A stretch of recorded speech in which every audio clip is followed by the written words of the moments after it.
जय हिंद दोस्तों, welcome to education group. I hope आप सभी लोग अच्छे होंगे। तो सबसे पहले आप सभी को हैप्पी दिवाली।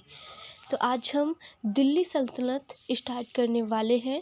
दिल्ली सल्तनत 1206 से 1526 ईस्वी तक रहा। दिल्ली सल्तनत पर 5 वंशों ने शासन किया, जिनकी ट्रिक इस प्रकार है।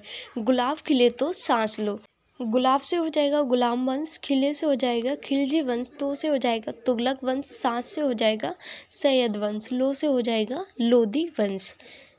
इन 5 वंशों ने दिल्ली सल्तनत पर शासन किया है। इसमें सबसे पहले हम लोग पढ़ेंगे गुलाम वंश। गुलाम वंश की डेट 1206 ईस्वी से 1290 ईस्वी तक रही।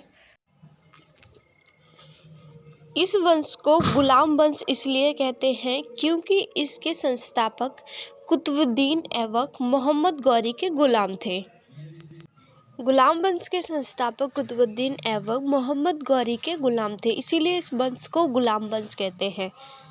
अब पढ़ेंगे कुतुबुद्दीन ऐबक के बारे में। कुतुबुद्दीन ऐबक का कार्यकाल 1206 ईस्वी से 1210 ईस्वी तक रहा और इन्होंने सुल्तान की उपाधि धारण नहीं की, बल्कि मलिक तथा सिपहसालार की उपाधि धारण की। ये गरीबों के प्रति दया का भाव रखते थे, अतः इन्हें हातिम भी कहा जाता है। कुतुबुद्दीन ऐबक को हातिम भी कहा जाता है और ये लाख में दान देते थे, अतः इन्हें लाख बख्श भी कहते हैं। और इन्हें पूरा कुरान याद था, इसीलिए इन्हें कुरान खान भी कहा जाता है। इनके दरबार में मिन्हाज उस सिराज रहते थे जिन्होंने तबकात-ए-नासिरी पुस्तक लिखी। मिन्हाज उस सिराज ने तबकात-ए-नासिरी पुस्तक लिखी और इनके दरबार में हसन निजामी भी रहते थे, जिन्होंने ताज-उल-नासिर नामक पुस्तक लिखी। कुतुबुद्दीन ऐबक ने अजमेर विजय के बाद वहां पर 2.5 दिन का झोपड़ा नामक मस्जिद बनवाई। 2.5 दिन का झोपड़ा नामक मस्जिद कुतुबुद्दीन ऐबक ने बनवाई। ऐसा माना जाता है कि ये किसी विद्यालय के स्थान पर बनाया गया है। ऐसा माना जाता है कि 2.5 दिन का झोपड़ा किसी विद्यालय के स्थान पर बनाया गया है। नेक्स्ट पॉइंट, ऐबक ने दिल्ली में कुब्बतुल इस्लाम मस्जिद बनवाई, जो भारत की पहली मस्जिद थी। कुतुबुद्दीन ऐबक के गुरु बख्तियार काकी थे। नेक्स्ट पॉइंट है, कुतुबुद्दीन ऐबक ने अफगानिस्तान के जाम मीनार से प्रेरित होकर दिल्ली के मेहरौली में कुतुब मीनार बनवाई, किंतु पूरा नहीं कर सके। कुतुबुद्दीन ऐबक कुतुब मीनार को पूरा नहीं बनवा पाए थे, क्योंकि इससे पहले ही उनकी मृत्यु हो गई।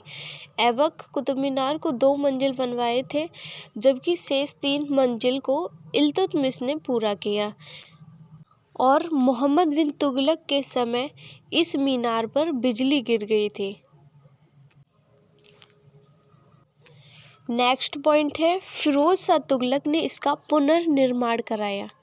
मोहम्मद बिन तुगलक के समय पर इस मीनार पर बिजली गिर गई थी और फिरोज शाह तुगलक ने इसका पुनर्निर्माण कराया। अलाउद्दीन खिलजी ने इस मीनार के प्रतिद्वंदी मीनार के रूप में अलाई मीनार बनवाना प्रारंभ किया, किंतु इंजीनियरों की गलती के कारण यह सफल नहीं हुआ।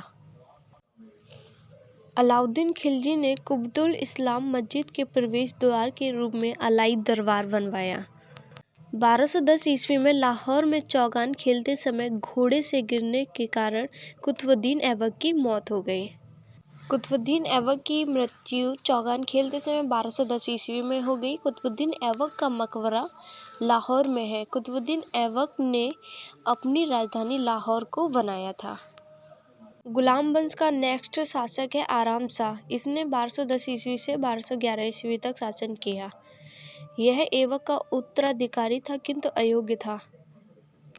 आराम शाह एक अयोग्य शासक था। 1212 ईस्वी में इल्तुतमिश ने इसे हटाकर खुद शासक बन गया। 1212 ईस्वी में इल्तुतमिश ने आराम शाह को हटाकर खुद शासक बन गया। नेक्स्ट वीडियो में इल्तुतमिश के बारे में बताएंगे।